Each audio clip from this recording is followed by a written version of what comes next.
jab, uppercut, leave you laid out on the floor. Try to duck and roll, hit and miss, now you counting stars. Should've practiced more, should've hit the mask, get out there more. Claim that you're the best. You gotta show me, son. Actions over words, baby boy. Is you real or what? Talking way too much, world come. Back sports, talking way too much, world come. Back sports, talking way too much, world come. Back sports,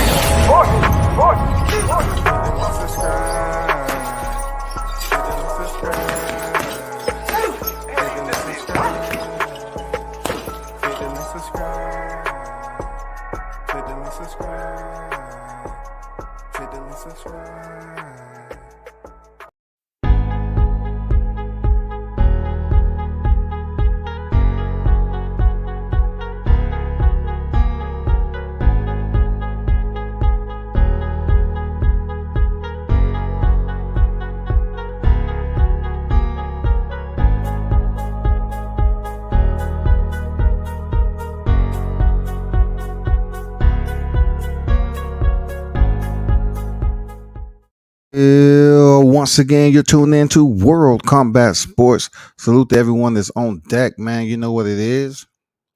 You know what it is, man. Happy Tuesday to everyone. You know what I'm saying? It's time to get with another one. Big shout out to the WCS supporters, the frontliners, the ones that tune in to check out the lives each and every time and support the channel. That's what it's about. You know what I'm saying? Big salute to the supporters first and foremost. So, I know, I've been listening as always. I just want to be the bearer of good news, right? I'm trying to be a mediator, and provide a healthy setting for YTC so they won't get caught up. So, news is all over, and news is all over about a purse bid, right, for the eliminator. We're going to get into this shit, though.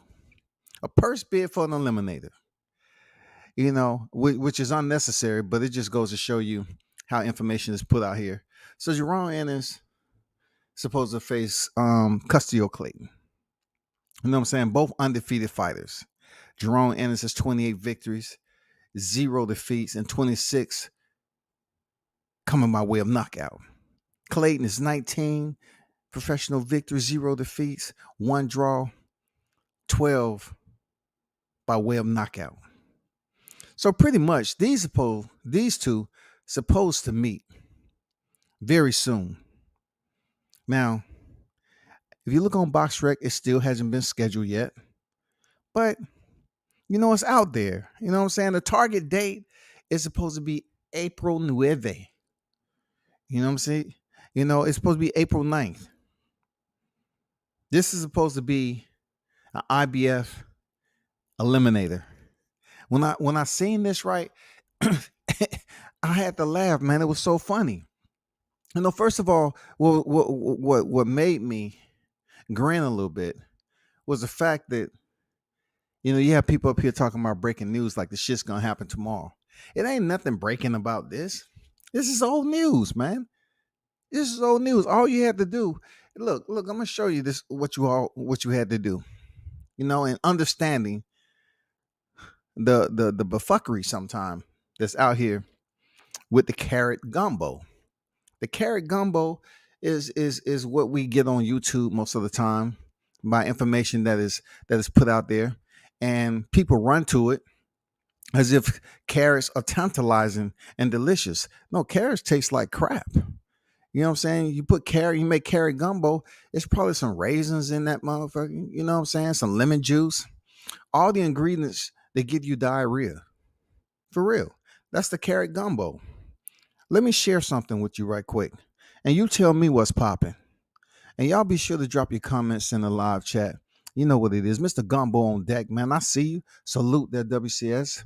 Salute to you. Silence King. Salute WCS. Salute to you.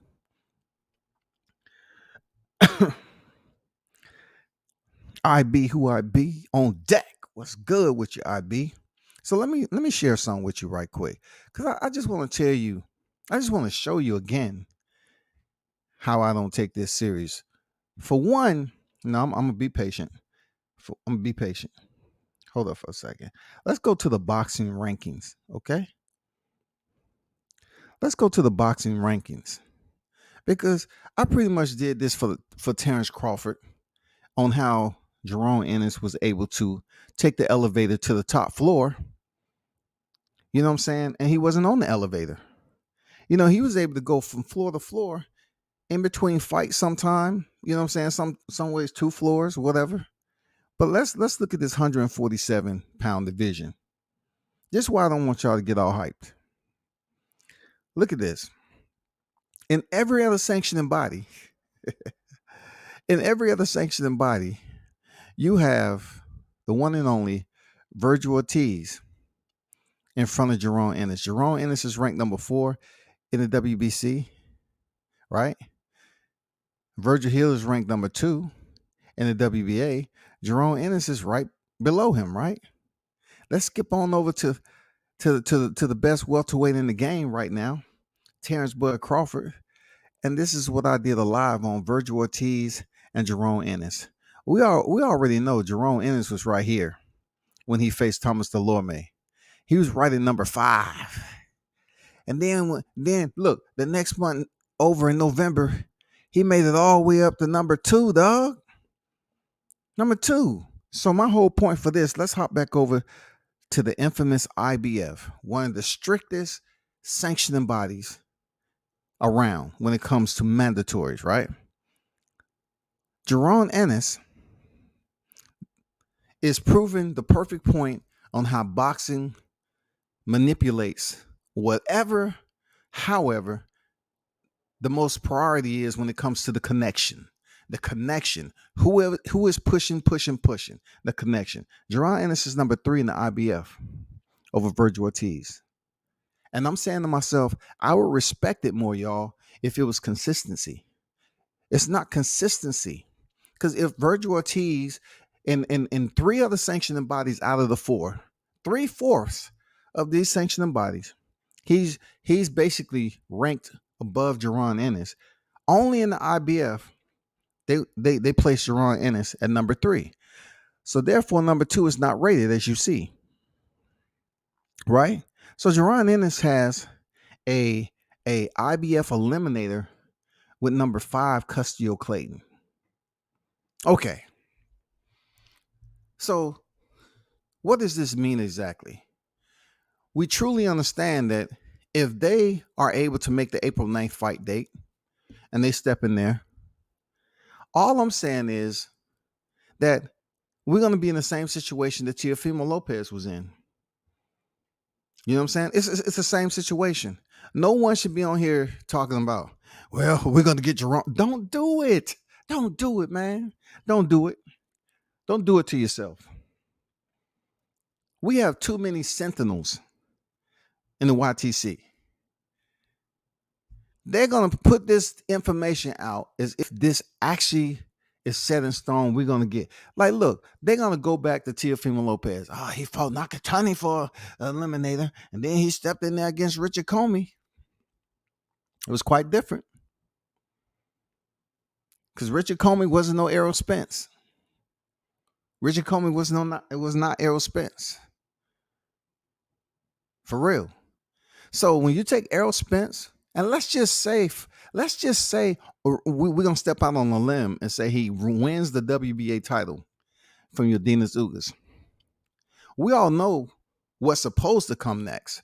So how can we speak on a fight that's going to trump the welterweight unification and go out here and put information as if we believe Jerome Ennis is going to face Errol Spence before a possible fight with Terrence Crawford? That would be crazy. That would be crazy. You couldn't even fathom Jerome Ennis getting a shot at Errol Spence if indeed somehow, some way they can make a fight between Spence Crawford. Jerome Ennis' name is not even in the equation when it comes to resumes. First of all, he don't have a better resume than Virgil Ortiz. You know what I'm saying? This is just one of those ways where boxing is basically using its maze, its puzzle making skills, and putting together a picture that we never seen coming. You know what I'm saying? Like when I say we never seen coming, we want to act like that Jaron Ennis is going to be in the ring with Errol Spence. Because when I say we didn't, just not too long ago, they was pushing Jaron Ennis on Terrence Crawford. Just several months ago, they was pushing Jaron Ennis on Terrence Crawford. This is just several months ago. The waves was heading into shore. He don't. Terrence Crawford don't have a fight, and Jaron Ennis is here. Jaron Ennis is here. Okay, Jaron Ennis has a fight with Custio Clayton supposedly. So therefore, if he wins, and Errol Spence wins, I wouldn't have bet you anything. They're not going to be talking about this fight. They're not going to put Errol Spence in there with Jaron Ennis before they try to get the ultimate grand finale, the creme de la creme at the welterweight division. They're not going to put Jaron Ennis in there with Spence. And we've been talking about this. And look, Jaron Ennis has the potential to possibly defeat Errol Spence. Errol Spence has the potential to defeat Jaron Ennis. Absolutely. They have the potential to defeat one another. But when it comes to the ultimate finale, there's no way in hell somebody's going to say that Jaron Ennis and Errol Spence supersedes that of him facing Crawford. We shouldn't even be speaking on this fight. This is just, once again, sprinkles on the surface. It's just fish food. That's all it is, people. I'm not being the bearer of bad news. I'm being the bearer of understanding. It's just fish food. You got them fish in the tank. You just sprinkle fish food. They just come to and you say, "Damn, they eating that motherfucker like you dropped some chunks of steak in there." The YTC community, in a lot of ways, is becoming those fishes. You know what I'm saying? They just come to the surface and eat anything that comes up. They put up alive and then actually believe that Jaron Ennis is going to face Errol Spence before Crawford.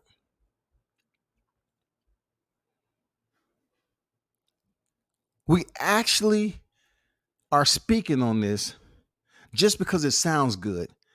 Anybody with a half a brain or 3/4 of a brain would take a deep breath and say, "Man, please, I've been here before." This is what the abusive relationship I'm talking about, the dysfunctional relationship. When they make shit up like this and put some words and they say, "Oh, it's an IBF eliminator." For real?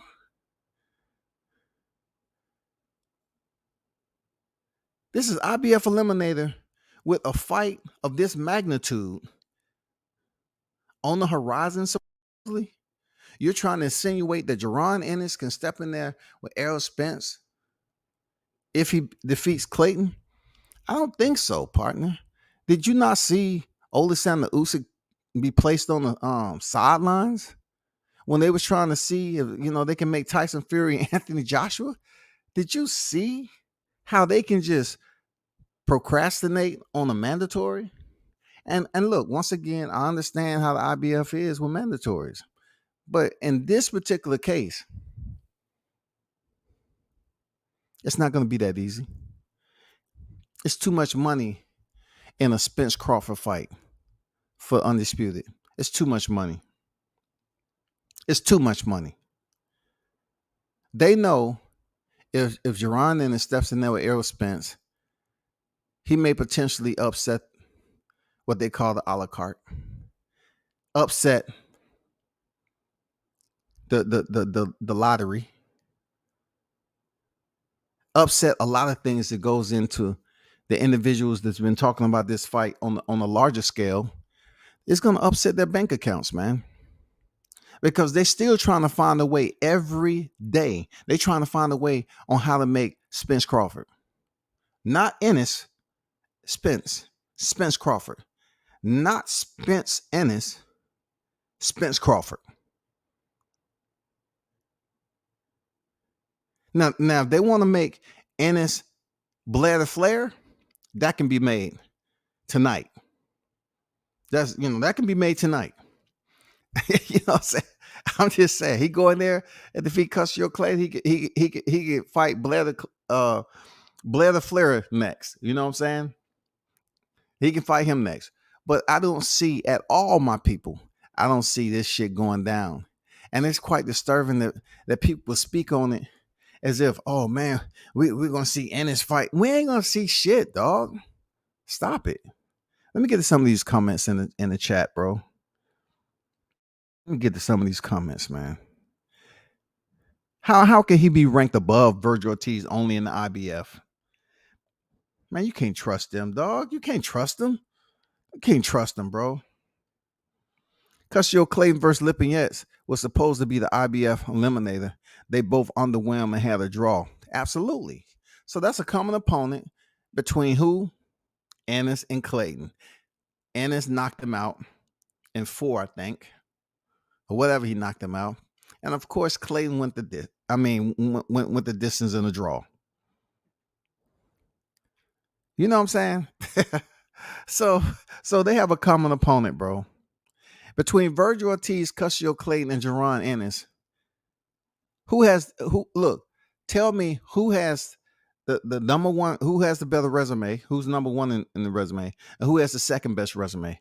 Come on, man. I know I got some smart boxing fanatics in the chat. Let me know that. Karis ain't good. Shit. Hey, shout out to Mr. Gumbo with the super chat. Appreciate you that, Mr. Gumbo. With the $5 super chat in the building. W says you going too far messing up my gumbo. Hey, man, I'm just telling you. Boxing is guilty of carrot gumbo.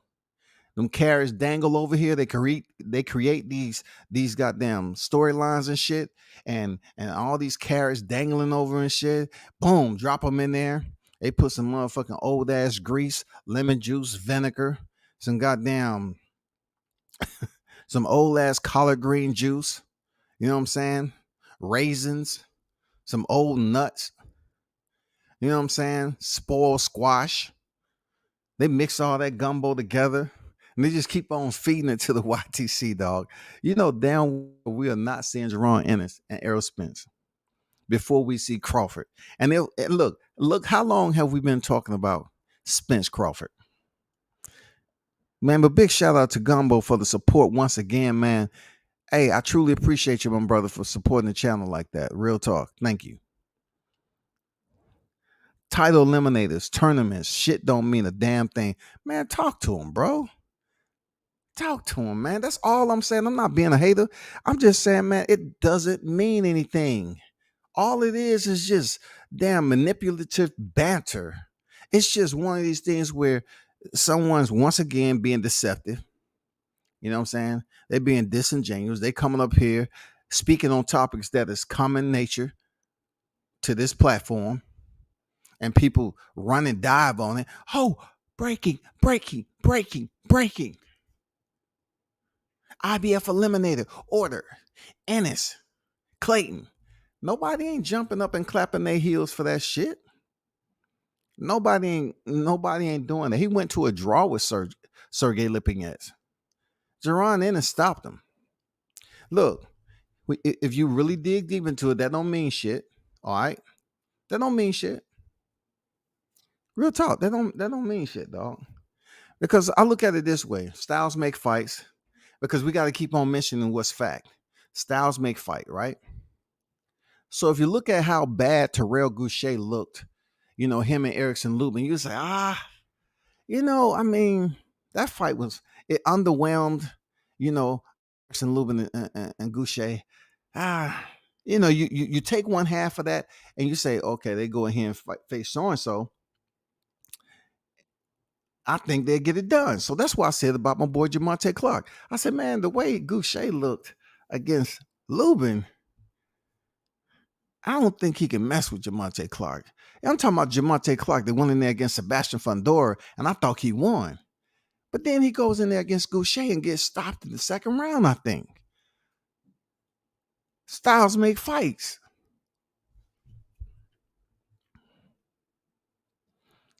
DBMH on deck, man. What's good? What's good, bro? Appreciate you pulling up. Ennis is a good fighter, and I want to see him strive in the boxing game. He's being set up for disappointment if he's expected to fight Spence anytime soon. That's not Spence's agenda currently. Man, goddamn it, talk that shit, dog. That is not. Look, not only is it not Spence's agenda, that's not the agenda of anybody right now. This is just something that you're putting up for conversation. I'm not sitting up here being the Scrooge, the bearer of bad news. No, if you say you educated in boxing, you should be able to say the same thing Mitch just said. You should have the understanding. You should have the understanding. It says he's being set up for disappointment if he expected to fight Spence anytime soon. That's not something that's far-fetched. That shit is lucid to me, bro. That shit is very expected to fight Spence anytime soon. He's going to be disappointed because all it is conversation.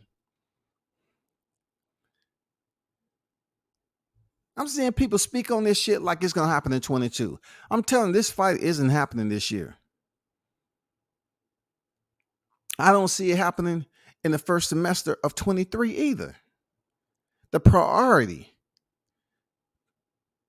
behind closed doors, the table talks, the sidebar conversation is trying to find a way for Crawford Spence. It's the biggest fight in boxing right now.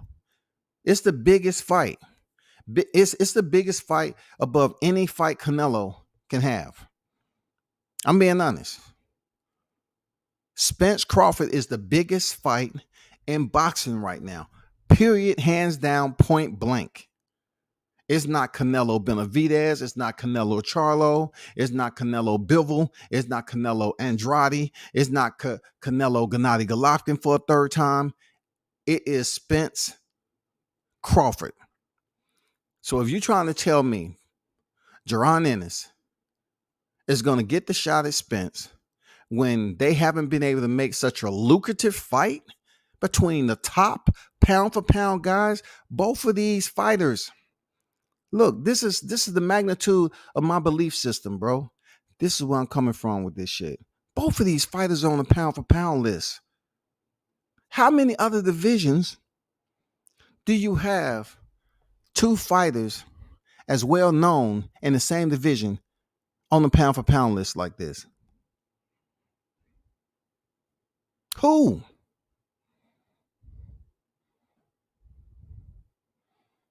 Just help me. Just provide me clarification. How many 140 pounders we have on there that's well known is Spence Crawford? How many lightweights do we have on there that's as well known as Spence Crawford? How many heavyweights? How many middleweights? How many super flyweights? This is a huge fight. We have not only just two fighters, we have two black fighters that's been on the pound for pound list for some calendar months now, several calendar months. That's how important this fight is. And though they may be black, that doesn't mean Jaron Ennis, because he's black, he's going to get the shot because of affirmative action. It's not going to happen, people. This fight isn't going to happen. Look, if this fight happens, it would be a miracle. If this fight happens before Crawford Spence, it would be a miracle. Because boxing has so many tricks. Bro, you have to understand it for what it is with open eyes. Boxing has so much trickery to moving, shifting, manipulating, sliding, jumping. They have all that shit. Disappearing acts. All that shit.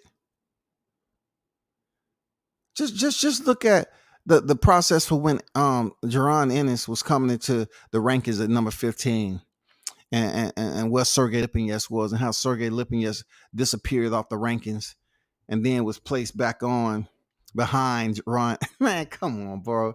You don't want me to start going through the whole motherfucking schematics, man. Let me finish reading this shit. But damn good comment there, Mitch. Once again, big shout Gumbo for the donation, man. It's all appreciated, never taken for granted. To any, all you to come in here and support WCS.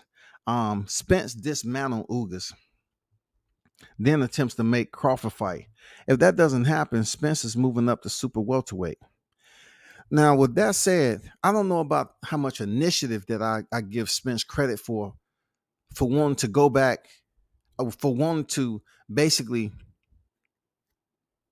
abort mission on a declaration that he made. His declaration was to become undisputed at 147 pounds. That's what Spence declaration, bro.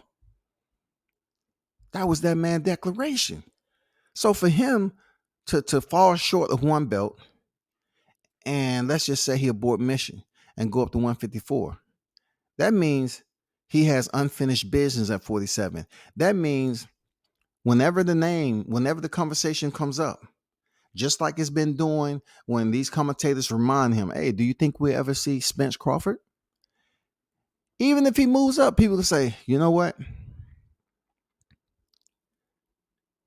I think boxing was left with an empty little hole right there.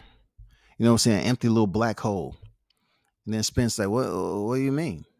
What do you mean empty black hole?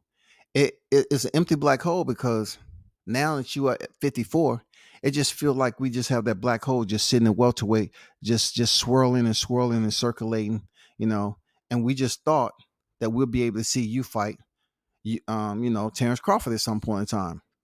Well, I moved up now. I'm up 54 now. No, it's not going to happen. They're going to remind him over and over again because he said he wanted more so than Terrence Crawford to unify the welterweight division. He said that. He being Errol Spence, man. And this is going to whoop Clayton, though. Hey, man, I can't say anything less than that. I hope Clayton shows up like when I said that he went to a draw with Sergey Lipinets. I hope he shows up and put on a good performance. Styles make fights. Like I said, I couldn't believe the way Goucher looked against Lubin, that he'll go in there and knock out Jamonte Clark. I couldn't believe that shit. I thought that Jamonte was going to put up a better fight than what he did.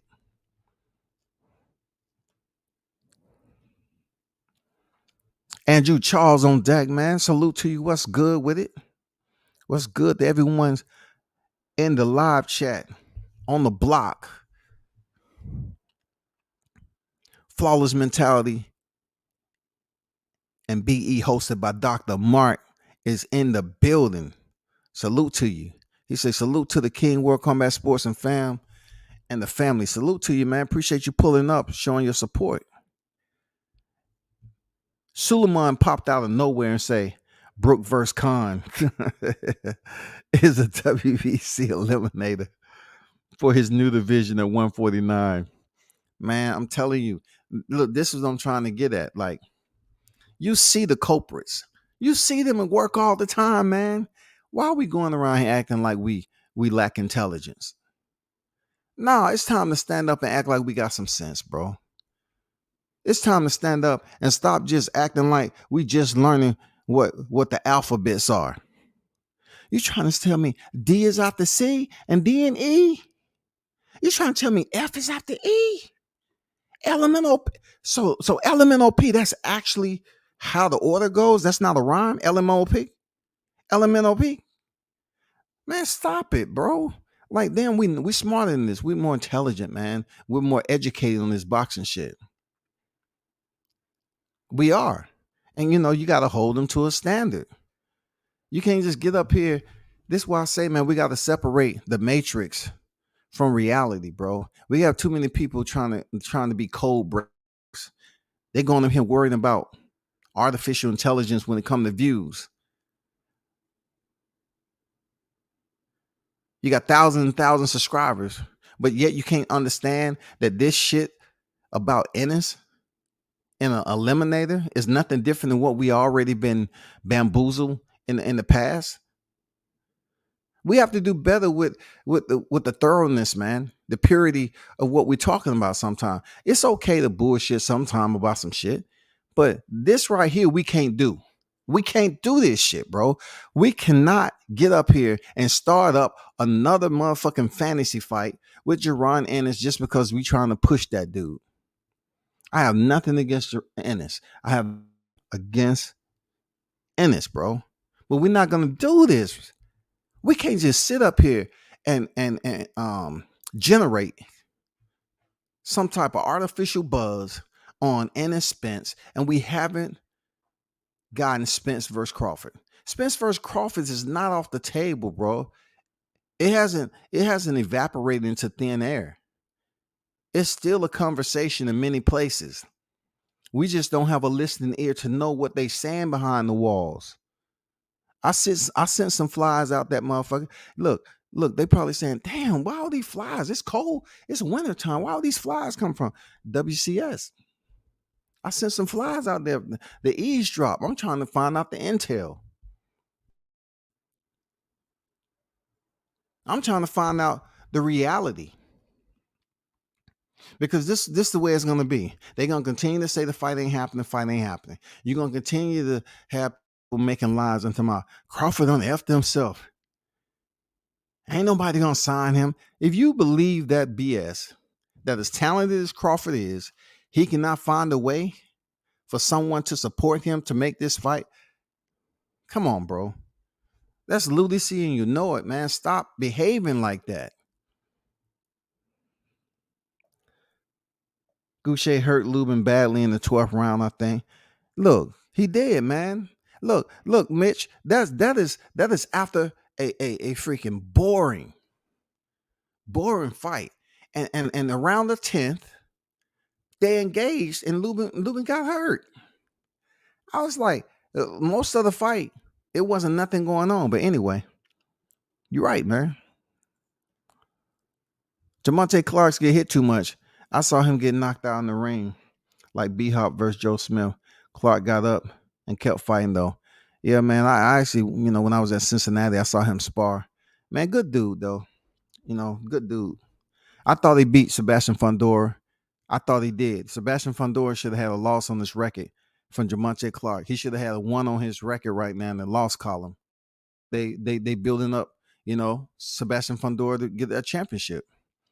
You know what I'm saying? That's real talk. I hope the Hammer has a better performance than he did with Jason Rosario and Goucher. Period.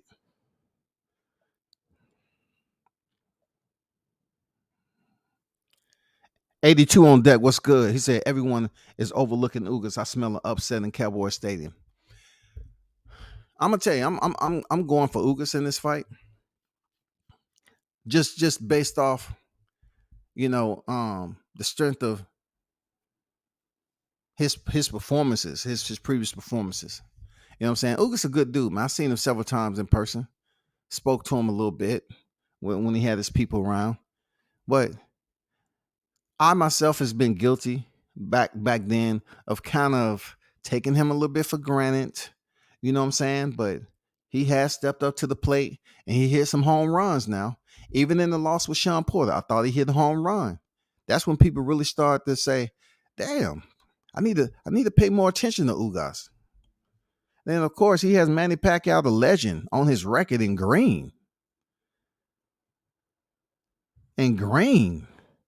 Spence hasn't even fought a Manny Pacquiao. Dr. Mark say, salute kings and beautiful queens.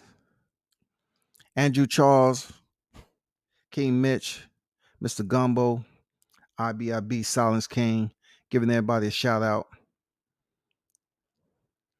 I haven't seen no queens on here, though. I don't know why the queens don't pull up to a bachelor's crib, and listen to a bachelor's crib and listen to this boxer talk. You know what I'm saying? You must have that Michael Jackson nose if you smelling the upset. No, man, I don't think so, Mitch. I believe Ugas can give a very good fight to Spence, man. Come on. You actually look, His last three opponents has answered the final bell standing up, right? Why can't Ugas be competitive enough to do the same thing? He has the skills to do so, bro. You know that. Ugas has the skills. You know he has the skills. It's just people too attached to Errol Spence popularity. So they don't want to go against the grain because they feel like, well, Errol Spence is on the rise right now. He's on the rise. He came back. He endured a life death situation, and then he had the eye injury. You have more people that's showing that type of coddling love. Like I said before, they want to coddle Spence and put hot towels on his forehead and make sure his temperature is good. You know what I'm saying? And massage his feet. Feed him grapes and cheese and crackers. You're special. You're special. It's something special for the been through what you've been through. Man, that's what they saying, bro. Babysitting a grown ass man. They out there brushing his horses down, goddamn holding the bucket so the horse can take a crap in it, disposing of it. You know what I'm saying? Just doing maintenance work around Spence's house when he ain't around. Spence, is that you? We've been working all day. How you doing, champ? Man, I swear, man. Appreciate you shouting everybody out there, Dr. Mark. Real talk. He said, if Crawford doesn't agree to fight, why would Spence stay at welterweight, especially when he can get more belts in another division in super welterweight? Well, Mitch, I don't know how you're projecting that accomplishment or achievement already. Do you actually see he's getting more belts? Like 154 is no joke now. 154 is no joke. So of course, we're gonna have to witness it for ourselves. What happens, and what's the results are gonna be if indeed Spence is able to step in there with Crawford at welterweight. All right. So if he leaves with unfinished business and elevate to 154, that's tough, man. That shit is tough, dog. That's a tough division right now. That is extremely tough division. And people must not forget, his stablemate is still at 54. So we can't really have a conversation about Spence moving up unless they're going to go through my scenario that I mentioned, months and months ago. That's if Jermell Charlo wins the motherfucking undisputed and he calls out Spence. He allows Spence to pick up the titles, and then they have a rematch clause, and that's how he can do it. But as far as that concerned, if Jermell Charlo wins undisputed, we have no idea who he's going to face next. I know we got the Lubin and Fandora fight coming up, but let's be honest with ourselves. The shift has to happen. If indeed Castano or Charlo wins, what are they going to do with the belts? I haven't heard too much about Castano moving up to 60. Something needs to happen. It ain't shit popping off at 60. So you fighters at 54 is going to make it a move to go to a closet, an empty warehouse of a division. No, they're going to stay where it's hot and where they can potentially have some fights that's lucrative, so to speak. That's at 54. It's a lot of heavy hitters out there. We can't forget about Charles Bad News Conwell and so many other fighters at 154, man. But the only way Spence can really get something going at 54 quick, straight to the point, is he fight his stablemate, Jermell Charlo. These brothers got to get out this. Oh, that's my boy. I can understand the twins. The twins freaking promised their mother they wouldn't fight each other. Of course, that's damn near impossible because, his brother Maul about to try to move up to 68. But that's a big money fight right there. They may not sell being on the same card fighting separate opponents, but the Charlo brothers would definitely sell if they challenge one another. Seriously. I believe they can make millions if they was to challenge one another. Their energy will clash, just what we need in boxing. It can get real dirty and nasty. Their press conference would be like none other. They would just have to fake it. Look, they would have to fake it enough so the crowd believes it and get in there and fight and make that money. Anyway, I'm talking about a fantasy fight, bro. I'm talking about a fantasy fight. This one I'm absolutely against with the Spence Crawford situation. The Ennis, you know what I'm saying? Jay Ocho on deck, man. I see you, bro. Salute to you in the building. Say salute, combat. They said Crawford needs to stop wasting his time in the division and move up. Man, look, with time for what he's clocked in already, he has 3 weight divisions. You know what I'm saying?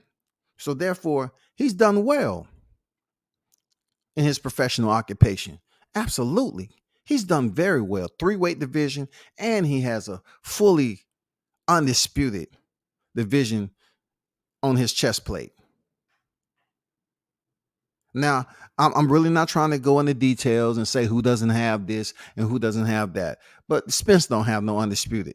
He's working to have undisputed at a very tough division because all avenues, all intersections leads back to the WBO welterweight world champion. And that's Terrence Bud Crawford. There's no other way around it. There's no through traffic. That is it. All roads, no matter how they wind and bend, up, down, around, he has to go see Crawford. We know that. People just acting like they in denial, bro. Man, Jay Ocho coming here talking about Tai Tuivasa. Man, believe, man, Tai Tuivasa gonna get his ass beat, dog. Real talk. Francis is gonna light his ass up. If Crawford fight can't get made, Spence needs to move up and get another division on his belt. Yeah, true. But look at what you're asking, though. Look at what you're saying. You need to have some break points in there. You know what I'm saying? Some dots. You need to extend that shit. You need to have a break in your narrative because that shit ain't that easy. He's talking about moving up to a division, in my opinion, that's a lot deeper than 47. I mean, they really have some talent at 54. And Spence is really going to have to be on his shit to try to say, okay, I'm going to move up there for good. Let me move up there for good. Shit. They trying to set up anybody but Crawford to get the Spence fight. I've heard more about Thurman getting the fight than Bud. Like, once again, if it's Thurman, Ennis, it's going to be it's very difficult for me to sit up here and tell my audience that, you know what, there's just a little gram. You know what I'm saying? That's a little gram that's floating around in my mental catalog that says Ennis or Thurman is going to get that Errol Spence fight before Crawford. It's not even a gram. It's not even a speck. It's not anything that I'm thinking about. Nothing that I believe that's going to give me that indication that, yeah, we're going to see a fight of that magnitude with a young lion like Ennis, with a lion like Thurman. I don't see it happening, man, because the fight too big. Look, mark my words, bro. It's a lot of people want to be first, and they say they did this, that. I could care less about that shit. Mark my word, bro. They're gonna see the hocus pocus once again with boxing. When the shit clear up a little bit, and we get a winner from Ennis, from Spence, Ugas, they're gonna see the hocus pocus. Watch, man. They're gonna see the hocus pocus, just like Eddie Hearns and what they was doing. They was trying to say, well, we're gonna wait.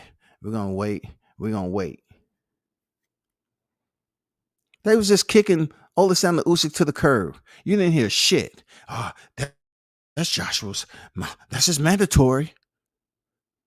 Do you remember the WBA doing the same shit when Joshua and Wilder was talking? and how they shut it down and said the WBA has ordered that Joshua, fight his mandatory or else he'll be stripped. What did he do? He fought Alexander Povetkin September 22nd. Nobody gave a fuck about that. Didn't even sign the fight. They had a week to sign the fight.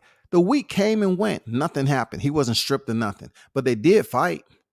And they also came out some bogus 2-fight deal in Wembley where Joshua only fulfilled one slot. And that was September. The one in April was never filled. What do I know, man? What do I know? Thurman ain't ready for Crawford or Spence. He probably never will beat Thurman. Fuck around and rematch Danny in some kind of eliminator. Hey, see, that's you understanding. The hocus pocus. The boxing hocus pocus, y'all. We're going to start seeing somewhat what they do in the UFC. The UFC, you have fighters lose and then come back around and fight another fighter that's in the ranking system. That's what I love about that. I can't sit up here and love it in the UFC, but kind of criticize it over here. If it happens, if let's just say Thurman faces somebody he already faced before. Okay, cool. But what I'm trying to say is people are acting like the new breed that they're pushing so hard is going to get the shot on a fight that makes money and it makes sense. And that's Crawford Spence. It makes too much sense, dog. It makes too much dollars for this fight to happen. It makes all the sense in the world when it comes to monetary value. So we can't sit up here and start talking about some bogus ass hocus pocus fantasy fight, goddamn future projections, soap opera, goddamn sci-fi type of shit again. They're trying to build up a secondary Spence Crawford by including Anderson to an IBF eliminator. And believe that if he goes in here and defeat Custio Clayton, he's going to be next on stage with Spence. Out of here with that shit, dog. Man, hold your motherfucking self accountable for the bullshit, dog. Man, y'all niggas so desperate for... Man, come on, man. It comes a time and a place you just got to see it for what it is. That shit ain't going to happen. That shit ain't going to happen before Crawford Spence. They'll find another fight. They'll say, well, there's an IBF eliminator, but right now we're going to have a second eliminator. We're going to have Jaron Ennis versus Virgil Ortiz. Boxing can do what the hell they want to do, when they want to do it, and how they want to do it. You saw Deontay New interview. I saw he come back and knock Ruiz the fuck out. Yeah, I seen it. I seen him with the he did two interviews. Matter of fact, he did that with the Pivot podcast. Not the Pivot podcast. Byron podcast and this other podcast. Yeah, I did look. It was good to see the champ back on deck, man. You know what I'm saying? It was good to see him out here talking. He's pretty content with ayahuasca. Going out there doing that. Listen to the whole situation. It reaps curiosity. Like, how can if I never put my mind in an altered state, under the influence of a psychedelic, if I never did it and I choose to do it, being that the brain is so powerful, what areas can I experience? Where can someone take me that I haven't physically been in life? And it's possible. I mean, I'm telling you, the brain is very, very powerful. They always say the people that you see being stupid is by choice. Hey, that includes myself. If you do stupid shit, it's by choice. But the brain is powerful, dog. So, hearing him talk about it more and more, man, I'm curious, bro.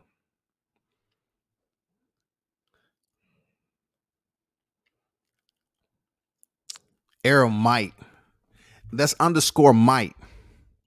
That's underscore might there, Ocho. Mike. I don't think so, bro. It's a big might. You have to understand. Both Garcias and a Porter. Both Garcias and a Porter, dog. Both Garcias and a Porter. What were they at the final bell? Both Garcias and a Porter. The whole family. Three's a company. They made it to the final bell. So, Mike, okay, it's possible. Man, look, hey, Jay, time you say anything about fish, Ben Israel is going to pop up in the chat. I swear to God, dog. I swear to God. You know what I'm saying? Ben Israel is going to pop up on the chat and say, oh, shit, Jay Ocho mentioned big fish. It's time for me to pop up in there. Hey, Shalom, World Combat Sports. I saw Jay Ocho talk about the big fish. It's man down today, tomorrow, and eternity. Man, being competitive enough to make through 12 and actually winning the fight are two totally different things.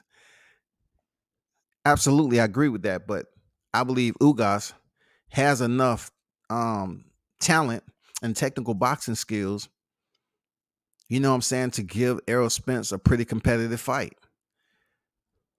You know what I'm saying? I mean, it's a 50-50 fight to me. It's 50-50 in my opinion. You were spot on a month ago with Kambosos. They still begging him to fight Devin. Not happening next. Yeah, man, this bullshit, hocus pocus nonsense, dog. I came right out the gate and told y'all what I perceived about his behavior.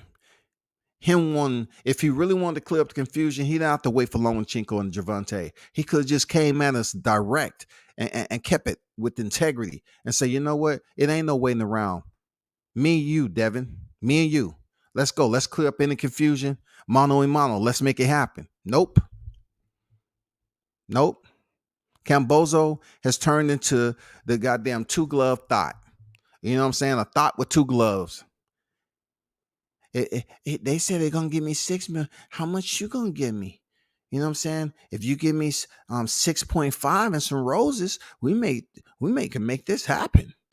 You know what I'm saying? And a box of chocolate. Give me a box of chocolates too. I love it over there in Australia. It's nothing like eat some chocolates in the heat with a goddamn kangaroo. I swear to God. 154 is highly competitive, but most of those belts will be vacant once Jamel unifies the division and moves up to 60. So Mitch, you think it's gonna be that easy, bro? You think just by you putting this shit in the chat, it's gonna be that easy that Jamel Charlo is gonna say, you know what, I won. It's time for bigger and better things. I don't know, bro. I don't know. I cannot come. I know you be talking your shit, bro, but I can't co-sign on that because I just don't have faith in Jamel Charlo. First of all, look, we're talking about an individual who hold grudges, right? We're talking about he has an individual that is considered his second half in life. Jamal Charlo is Jamel Charlo's second half in life. They are considered twins. Their blood type and their chromosomes, it's a lot of shit that make them similar. So we don't know what the fuck older brother gonna do. And we don't know what Jamel's gonna do. Now, I'm gonna tell you straight up. I understand they was in a division together before, and they was both champions. I salute that shit. But things have changed over the course of time. You know what I'm saying? And I don't see Jamel Charlo just moving up immediately. Because with those, just say he unifies, it's a big fight up there for him. Money-wise, at 54 before he move up, I don't see him damn vacating those belts without defending them. You know why I don't see that? Because it ain't shit at 60. 60 is like a damn, you got some dead stock Jordans. You know what I'm saying? And you got the box sitting up there and somebody say, oh shit. They looking left or right. Damn, that's a goddamn ball, a box of Jordan, man, just sitting around. That's 60 right there. You go crack the lid, ain't shit in that motherfucker. It's just the box. It ain't nothing going on in there. But the outside made you believe that they got a nice pair of Jordans in there that cost a lot of money, right? It's a lot of shit going on. But you pop the lid, it ain't shit in the box. That's 60. So why would Jamel Charlo go up to 60, be in a hurry to go up to 60? It ain't shit to do, bro. It ain't shit to do. Shout out to Deion Washington on deck, man. What's good with you, Deion? My bro Deion, man. Shout out to Alabama in the building, man. Deion, know he be popping up whenever. You never know when he's coming in. Zoo versus Goucher too. Yeah, man. Tim Zoo is still a heavy hitter up there. People need to keep that lookout. Tim Zoo is definitely a heavy hitter. Spence will fuck around and fight for a vacant title as soon as he arrive in the division. He'll bring money and notoriety to the division. One of those sanctioned bodies will be down for it. They will. But look, they will. They will absolutely be down because Spence is going to carry that momentum from 47 up to 54.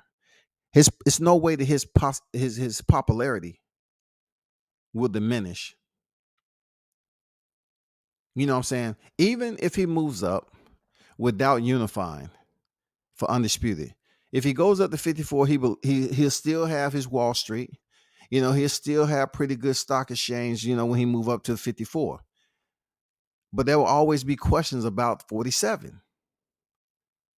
Is it possible for him to go up there and fight for an interim and fight for this? Absolutely. It's boxing.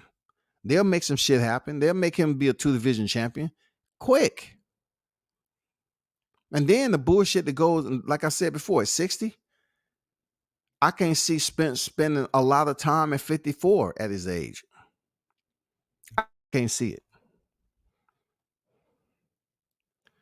But absolutely, him fighting for a vacant title, absolutely. D-Ray Promotions on deck in the building. WCS salute. Salute to you, D-Ray.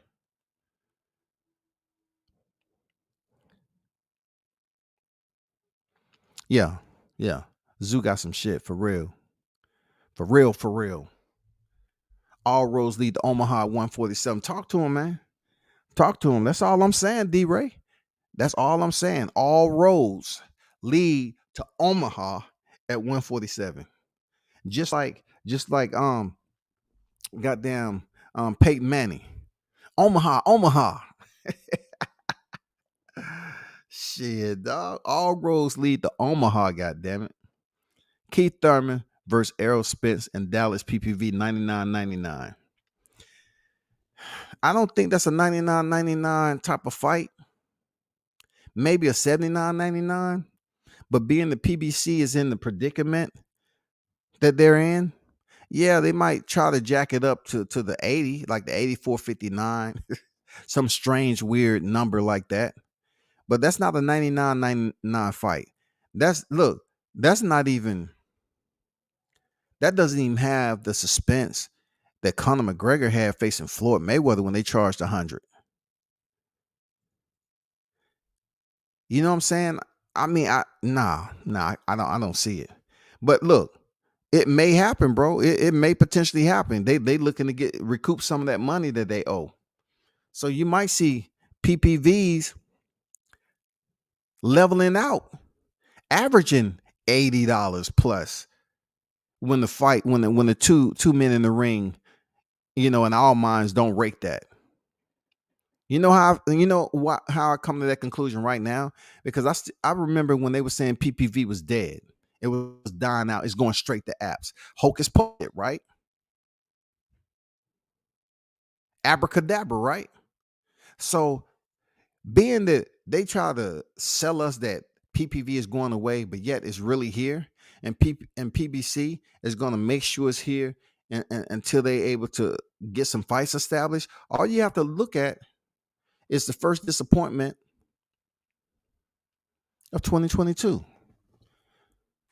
when they told us initially the PPV was going to be $40 to get all these people hyped, and then they came out and they doubled it, damn near. They damn near doubled the shit. They lied. Once again, they don't care about lying to us, bro. That's what they love to do. Oh, it's gonna be 40 something dollars. And then when they get around, they boost it up to 70 something dollars. And what fight fans do? They looked at it. That's what they did.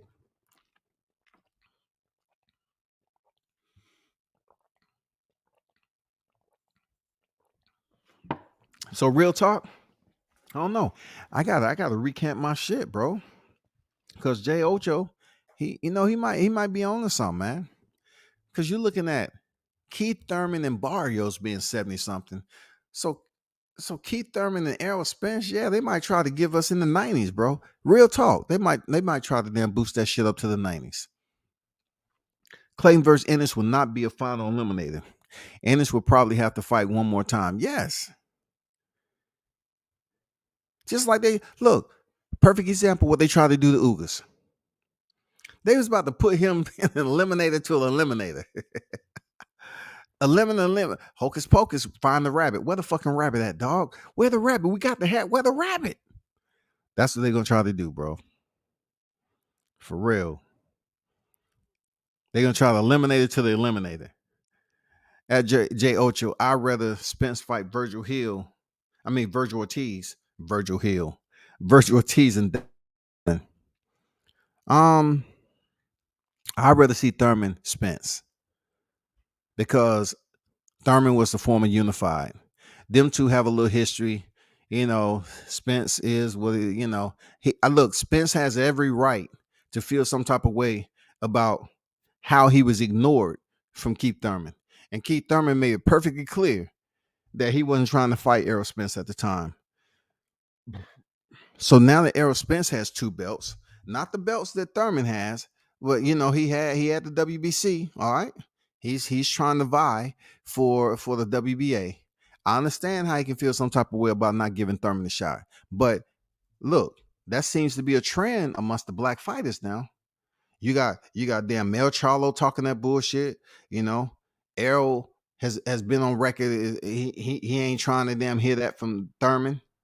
But right now, the fact that he did ignore Spence is now have him back in the conversation and say, you know what? Just like y'all talking about in the live chat, it'll be a good fight that Thurman goes in there and fights Spence. It'll be good. It'll be absolutely good, man. Anyway, on Thurman versus Barrios PPV numbers, man, I heard some shit today and report on it because to be honest, I don't like talking about numbers because they're never solid, exact. You know what I'm saying? They're never exact. So for me to change up and say, yeah, I want to report on some numbers I heard, it'll be wrong. The numbers I heard was so fucking low, dog. I heard the numbers was crazy low. And now, so if I put that out there, then people are going to discredit it because everybody has their own shit. But I heard it was super low. That's real. I'd rather talk about Brook versus Khan. Yeah, man, I'm looking forward to that fight. They've been doing good promo. Their press conference has been hilarious, man. Seriously, their press conference has been hilarious, man. For real. I have to give it up for Brook, because when Terrence Crawford fought him, he's done. He's done. No, he's right back over there to fight Khan. And look, Khan. Look, this is what's so incredible about listening to these two talk.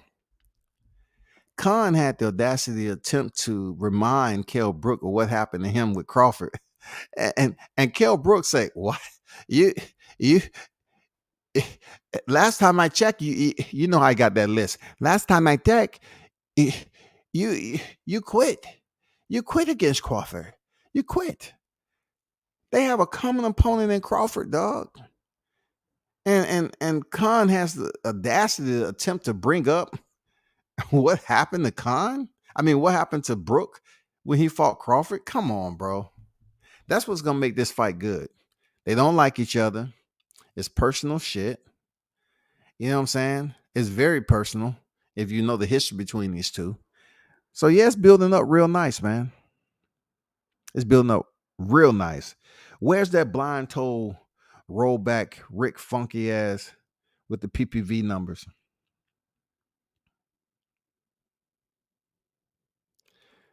You talking about Glacier? I'm not sure who you talking about. I numbers and see what he has to say. You know what I'm saying? Shout out to Rick Glacier, man. Shout out to Rick Glacier. King, they will sell out if that fight happens. Oh, it definitely will sell out, bro. I agree with you on that. 100. I agree. I agree with Keith Thurman, Errol Spence selling out whatever arena they're gonna be in. And look, it's not gonna be no grand arena. Look, y'all have to understand. Understand one thing. Errol Spence has never sold out no AT&T Stadium, just like Joshua has never sold out Wembley more than once. Joshua's never sold out Wembley, period. Joshua was in there with Vladimir. So we already know how the numbers are freaking fudged over there across the pond and how they take all those tickets, give them to a third party and all that shit. If you're trying to tell me that Errol Spence has came close to even selling out the AT&T, you need to go have yourself checked out. They need to put a defibrillator on both sides of your temple and say clear. They need to put an EKG up that motherfucker. They need to do something because he is not. Look, did you see how the Super Bowl looked? It's hard for me to say that I've seen a Spence fight that gave me even the aura of Canelo Billy Joe Saunders. I'm just saying. I'm not trying to throw no shade. I'm just saying. I'm just saying. When people say he fought at AT&T Stadium, you really need to pay attention as to where he fought, though. Do a little bit more deeper research and stop saying that man he packed in AT&T Stadium. But, just like people was up here saying, oh, they was at a Gervonta Davis fight and there was empty seats all over the place. Look, if you would have been at the Richard Comey Vasyl Lomachenko fight in Madison Square Garden, you would have seen empty seats because they didn't sell tickets in those areas. They allotted the ticket sales to a certain amount and they sold those tickets. There's no way Richard Comey and Vasyl Lomachenko is going to sell out with an undercard of Jared Anderson and Nico Ali and Keyshawn Davis on the. It's no way. It's not going to happen, people.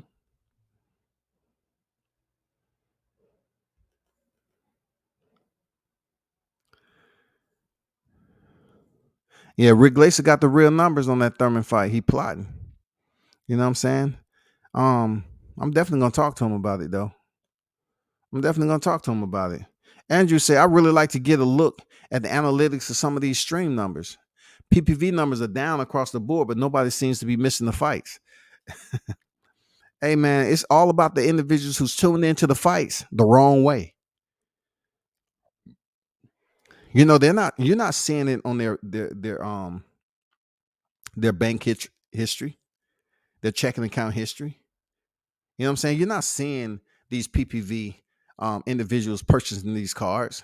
They're going through. Look, I'm not going to be a dry snitch on this YouTube shit. I'm not. I'm not going to tell you how certain channels invite people to look at the fight a certain way. I'm not going to do it because that's not cool. But the individuals that get up here and talk about the fight, they won't even pay for the fight. Once again, they'd rather have people do views and have people look at the fight. That happens across the YouTube community. It's not just one person, 2 people, 3 people, 4 people. It's plenty of people where, a certain audience can be able to look at a fight. It's a certain way you can look at it. You invite your people without it going live. It is, man, without it getting shut down. That's real. Well, good luck at looking at those stream numbers, though. Those analytics we're not privy to the analytics there, Andrew, unless you have a plug who can basically give you the inside scoop on that. Besides that, they really don't come out unless it's close to breaking records or breaking records. People came up with a million reasons they won't pay for a fight. If you can't afford it, just say you can't afford it. Real talk, dog.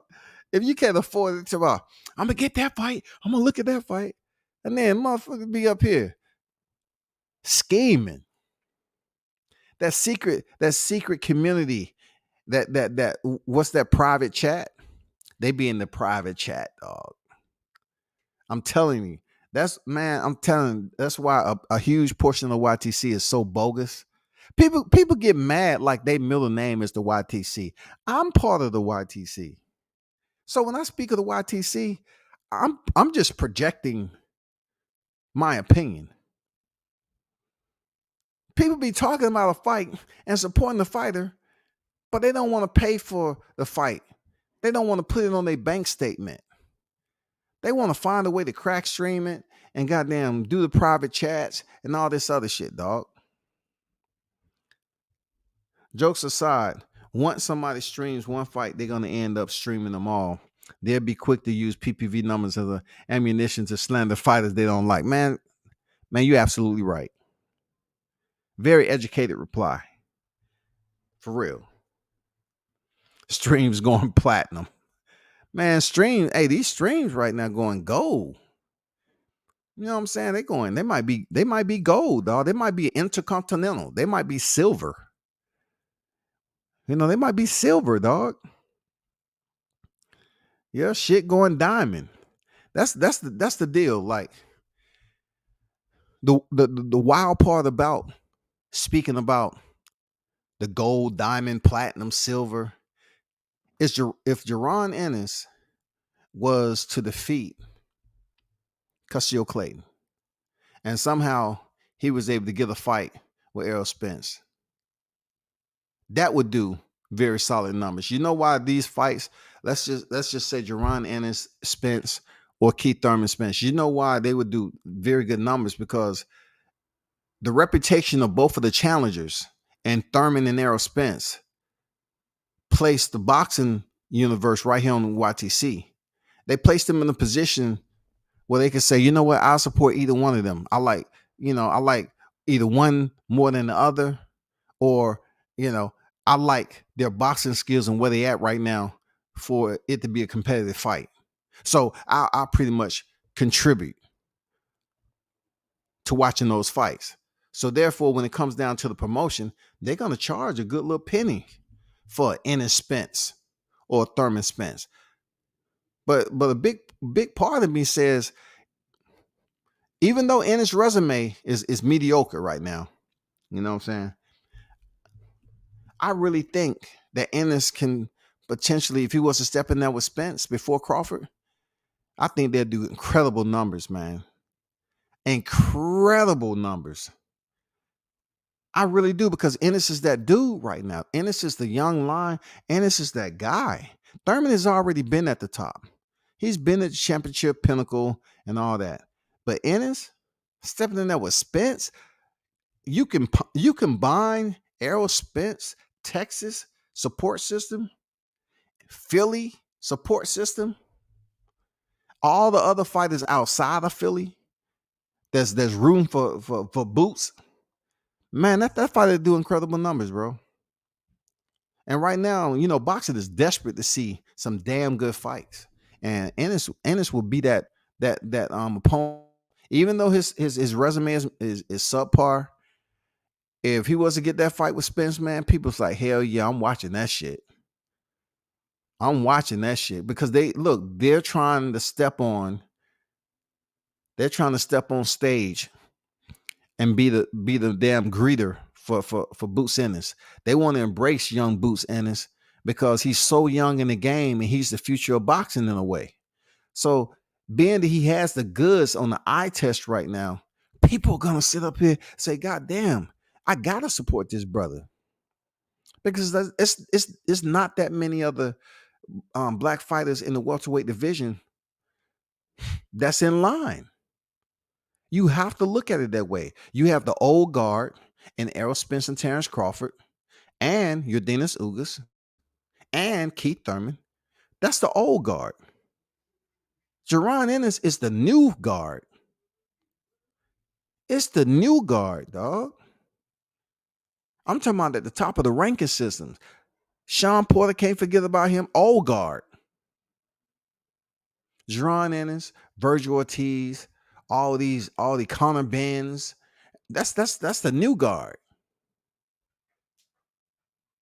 But right now, Jerron Ennis is definitely riding the top of the echelon, so to speak, with Virgil Ortiz as the top names to step in there with some of the older Lions. And if he steps in there with Errol Spence Jr., people are going to support that shit like none other, bro. They're going to support that shit like none other. But don't think for 1 minute that you're going to sit up here and tell me that Jerron Ennis is going to face Spence before he faces Crawford. Before Spence faces Crawford. Hell no. I'd rather see Boots over Thurman against anybody.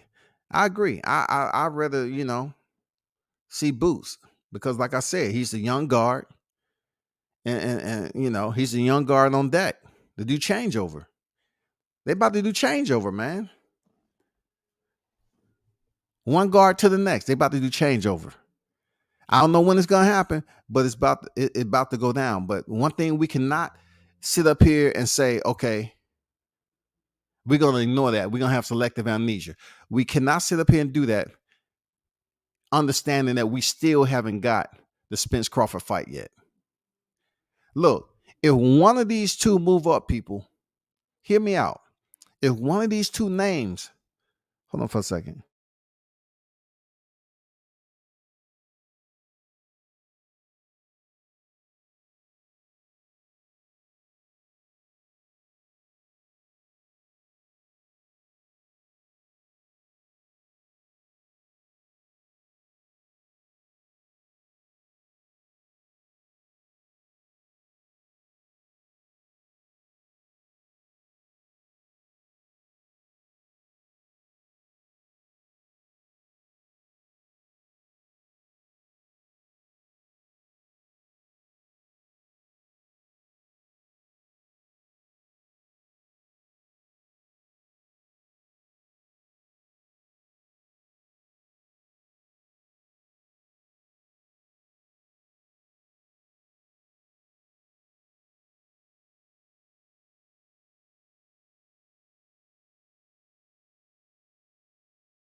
Yeah, we're back. But that's where I'm at with it, man, because if you look at the fight potentials in boxing, the best fighting the best, there's a problem. You know what I'm saying? There's a huge gap in between there, and we're not getting the best fight the best, especially the biggest fight right now in boxing, like I mentioned earlier. There's the biggest fight. No matter how you look at it, it's the biggest fight, y'all. It's the biggest fight. You may have Canelo Alvarez at the top pound for pound, but it is no fight. Who can he match up with outside of heavyweight that's going to give him a bigger fight than Spence Crawford? Who? It's none of the fighters that I mentioned earlier. Spence Crawford is the biggest potential fight out there in boxing. Where it goes down sometime soon, I don't know, man. That's like the biggest question mark ever, isn't it? We need to find a truck full of helium and continue to goddamn blow that shit up and hope somebody see it. Or we need to goddamn light a fire and send some SOSs out. Something need to happen. Something need to freaking happen. But I don't know, man. It's good for topic, but man, y'all need to understand that what I told you earlier about Virgil Ortiz, 3/4 of the sanctioning bodies, Virgil Ortiz is ranked higher.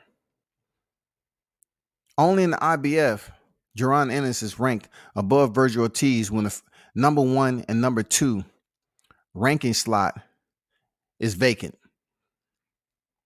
That's just boxing and whoever's trying to, razzle dazzle behind the scene and all this other bullshit. They want to place Jaron Ennis above Virgil Ortiz. There's no consistency there. There's no consistency, bro. I mean, if you want to look at it, how in the hell Keith Thurman can be out? Look, this is going to blow your mind, and this will settle a lot of tension that you have, right? This will basically lower the headache that you have right now. How can Keith Thurman be out of the sport as long as he has and return and face a fighter that has never had competition at 147-pound division and be placed in the ranking system of the WBC number 3? That should just tell you right there it's full of shit. That should sit on the bridge of your motherfucking nose. You know how you put shit on a dog's nose and that shit damn near cross-eyed? That shit right there should say, God damn, once again, you know what?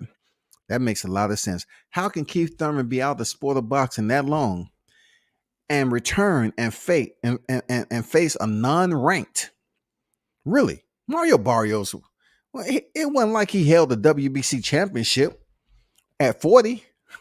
Mario Barrios was the WBA regular champion at junior welterweight. How can Keith Thurman be at number 3 right now, bro, from facing Mario Barrios? How? I'm just saying. Whoa, I'm just saying. How in the hell that happened? I don't know, man. How does that happen? Somebody explain to me how that happens. How can you be out the sport so long and you don't return to fight a top rank, top 5 opponent? You fight a former junior welterweight champion who was stopped. You win, and it catapults you right back into WBC ranking system. Even in front of Jaron Ennis, even though Keith Thurman's resume is better. His resume is better, but are we talking about resumes when we talk about ranking systems? Or what have you done for me lately? So we talking about what have you done for me lately? Definitely Keith Thurman shouldn't be top 5. Then Keith Thurman had problems with Josecito Lopez, though. And people are gonna say, man, he got the job done. I get it, but what's the criteria once again for the ranking system? What's the criteria? I just need to know what's the criteria again. I don't get it. Mario Barrios goes the distance with Keith Thurman, and he's ranked top 10 in the WBA. Dun dun dun dun. How is that possible? How, man? I'm not even gonna ask how no more because I know. The hocus pocus, man. That's all it is. Real talk.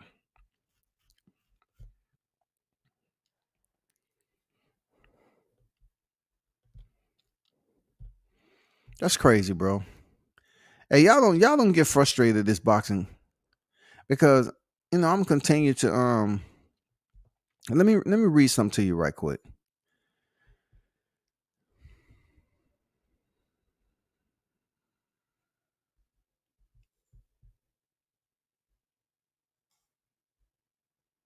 No, there's no need for me to read that. I'm not gonna read that. There's no need. That's information that you all have already. That you already have archived. So there's no need for me to even read that. Do that to you.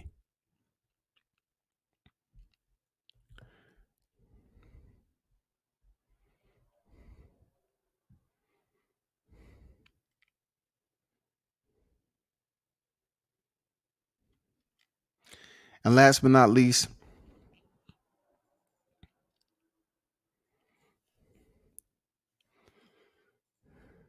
speaking about the best fight, the best, I would have likened to see Andrade fights somebody that's freaking worthy. You know what I'm saying? I've been seeing his name pop up a lot and everything. We was hoping that he'd get some type of reputable name to build up a potential fight between him and Demetrius Andre, him and Canelo, or him and Mar Charlo, or whatever. But he said BoxingScene.com has confirmed that WBO interim super middleweight title fight between Andrade and English Zach Parker will head to a purse bid hearing. So he's moving up the super middleweight for an interim title. That's pretty much what could happen with Errol Spence if he chose to move up. Terrence Crawford, if he chose to move up to 54, they can fight for an interim title. An interim title is still a chip. It's not the most noteworthy chip, but it's a chip. Just ask Rolly Romero.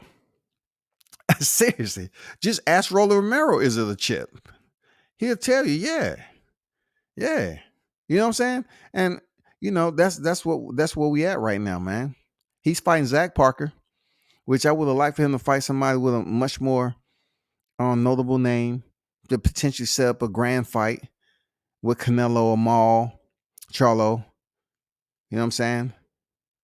I mean, I don't know if he really want to go in there with Benavidez, but that would have been great too.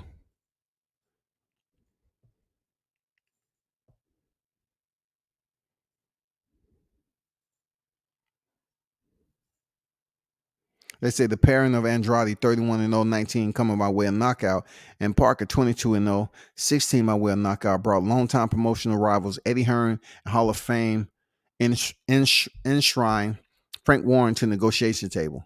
The two sides can still reach a deal up to just prior to the start of February 25th purse bid hearing. Interesting.